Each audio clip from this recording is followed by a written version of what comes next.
Os estudos nos mostram, eu estou te dando exemplos extras bíblicos, de que Deus existe.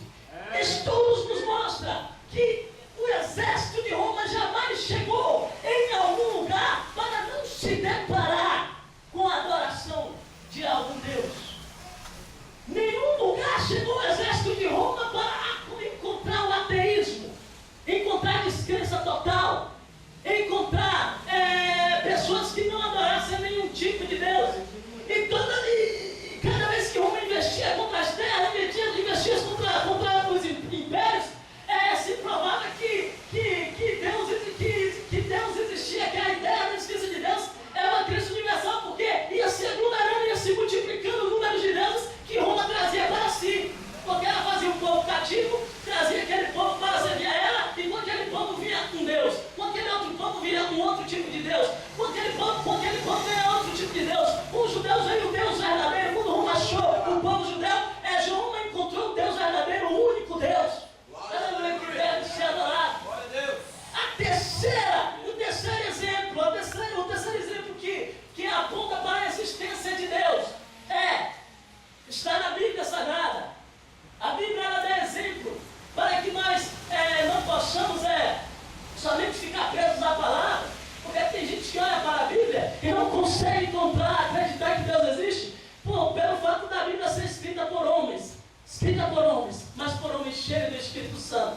Então a Bíblia, para quebrar isso, Deus usou o salmista lá no Salmo 19, dando um exemplo para nós olhar para a existência de Deus. Salmo 19, verso 1, a palavra fala da seguinte forma: os céus declaram a glória de Deus, e os firmamentos confirmam as obras de suas mãos.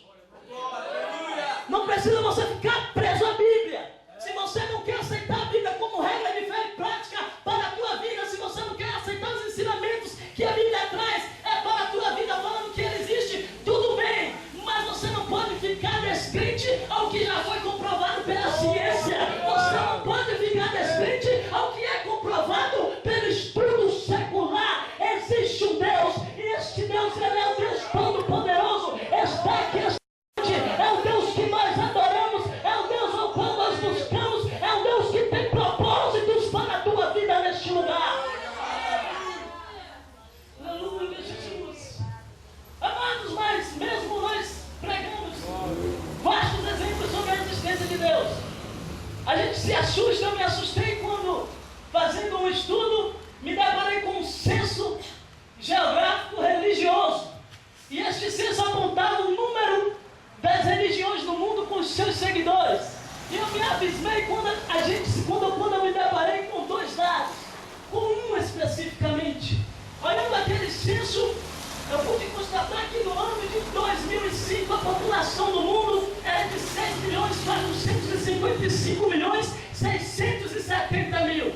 As pessoas que fizeram aquele censo no ano de 2005 puderam constatar que o número de cristãos em toda a terra no ano de 2005 era de 2.184.198 pessoas, que dá um total de 33% da população mundial. Observando aquele censo, nós chegamos a concluir que as pessoas que fizeram aquele censo chegaram a concluir que o islamismo, as pessoas que professam o islamismo como fé, que abraçaram o islamismo como religião, são um número de 1.313.983.654 pessoas, chegando ao número de quase 21% em toda a terra. Abordando aquele censo, nós podemos ver que as pessoas que têm o hinduísmo como crença religiosa são um número de 870 milhões, 47.346 pessoas, chegando no número de 14%. Abordando aquele censo, nós podemos chegar também que existe no mundo 152 mil pessoas, 152 milhões de pessoas, 548 milhões, 548 pessoas que professam ser ateus, que não creem na existência de Deus. E isso alarma a gente.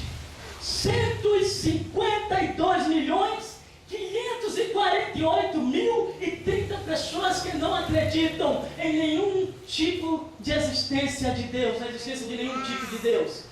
E aí eu paro para pensar e pergunto ao Espírito Santo, qual a razão de tanta incredulidade? O que leva tanta gente a não crer na existência de um Deus Todo-Poderoso? O que leva tanta gente a não crer na existência de um ser que formou todas as coisas, que lhe gerou, que lhe criou, aleluia, que formou o homem para ser o seu adorador? E estudando a Bíblia e conversando com o Espírito Santo nos ensinou alguma coisa. O principal argumento de um ateu, se você for evangelizar alguma pessoa que se professa ateu, o principal argumento do ateu é a existência do mal. Se você for evangelizar qualquer ateu que for, ele vai falar que não acredita em Deus, você vai perguntar a ele, por que você não acredita em Deus? E ele vai falar da seguinte forma, a resposta dele para você vai ser só uma. Se Deus existe, por que tanto mal sobre a terra? Se Deus existe, por que as pessoas sofrem? Se Deus existe, por que pessoas inocentes acabam pagando por erros dos outros? Se Deus existe, por que sofremos? Se não queremos? Esse vai ser o argumento principal de um ateu para qualquer cristão na hora que for questionado sobre a existência de Deus por qualquer cristão. Porque o mal, irmãos, ele confronta a existência de Deus através dos seus atributos. Sim mesmo. Se nós formos observar, é exatamente isso que acontece.